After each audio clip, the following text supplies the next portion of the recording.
Support. The maestro, please! I'd honestly have to look back and compare previous years, but I feel like the end of summer is always slow. This'll be for the week of August 27th. 2022. On this day in music, back in 2019, Ed Sheeran's Divide Tour would finally end, having started back in March of 2017 with 260 shows, nearly 9 million tickets sold, and have a box office record of just over 776 million, setting both the record for the highest grossing concert tour and most tickets sold by a tour. If you remember a while ago that album called Classical Lullabies for Babies, well yeah, it recharted at 25. Don't mean a thing if it ain't got that swing. Still waiting to see if that Kenny G compilation works its way back into the top 5. Still at number 8. Singing.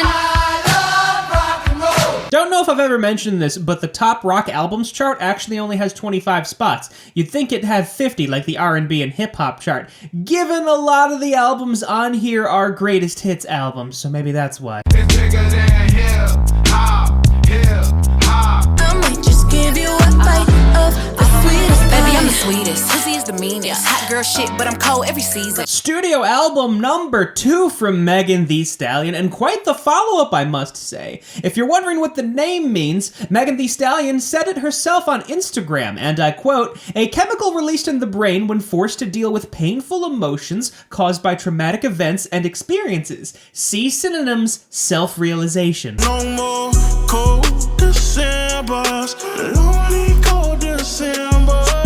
Studio album number 4 from Rod Wave, and yes, there are some samples listed, but there are a couple more interpolations in there if you have a steady ear to it.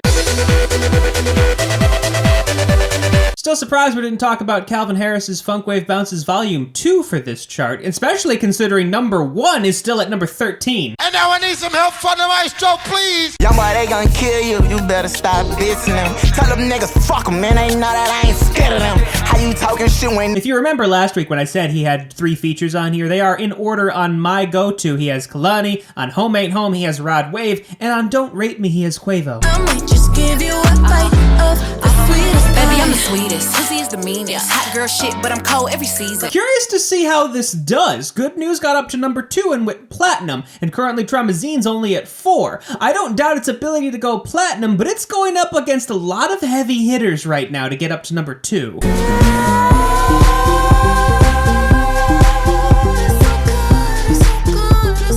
So like I've said before, there are a lot of samples in here, but considering this album is dance-inspired, that's not exactly that crazy. Like an Alien Superstar, there are 4 samples. There's an interpolation of I'm Too Sexy by Right Said Fred, Moonraker by Foremost Poets, The Black Theater Speech by Barbara Ann Tier, and Unique by Danube Dance. Y ahora toca un verano sin ti. La estoy pasando bien, no te voy. Honestly, at this rate, we're going to be talking about this past summer. No more cold Decembers, lonely cold December.